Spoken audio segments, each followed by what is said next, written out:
So today we're going to be talking about mid-segments. Okay, a mid-segment is a segment connecting the midpoints of the two non-parallel sides of a trapezoid.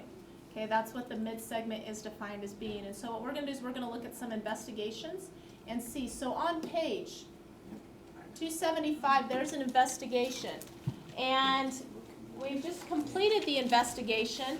And so we're going to go ahead and come up with a conjecture.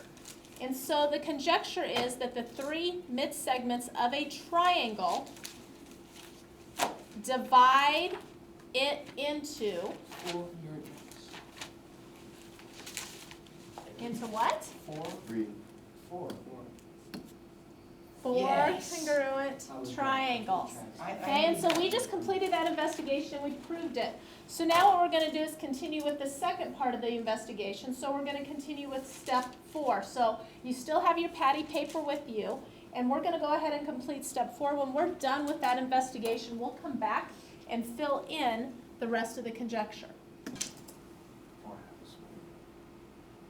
Okay, so continuing on, we just went ahead and completed this part of the investigation. A mid-segment of a triangle is parallel to the third side, which means with two parallel lines you're going to have your congruent angles, which is what we learned about. Okay, and it's half the length of the third side. It's half the length of the third side. And so anyway, that holds true with triangles. A mid-segment of a triangle is parallel to the third side and half the length of the third side. That is proven by those congruent corresponding angles. It's proven by congruent alternate interior angles. And so anyway, let's go ahead and move on to our next one.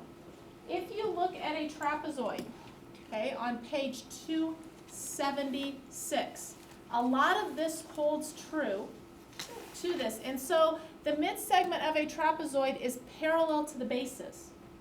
So if it's parallel, it sits kind of in the middle there, and it's equal in length to the average of the lengths of the bases.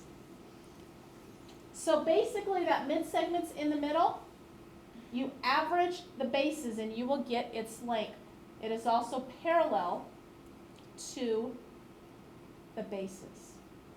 So that is the trapezoid mid-segment conjecture. So let's review again what a mid-segment is. A mid-segment connects what? The two sides. It connects two sides, but it connects the what of the two sides? The midpoints. The midpoints. There you go. And that's where it comes out with mid-segment. It connects the midpoints. Okay. And so now what we're going to go ahead and do is we're going to go ahead and look at your assignment. Your assignment is found on pages 277, 278. It's numbers 1 through 8 all.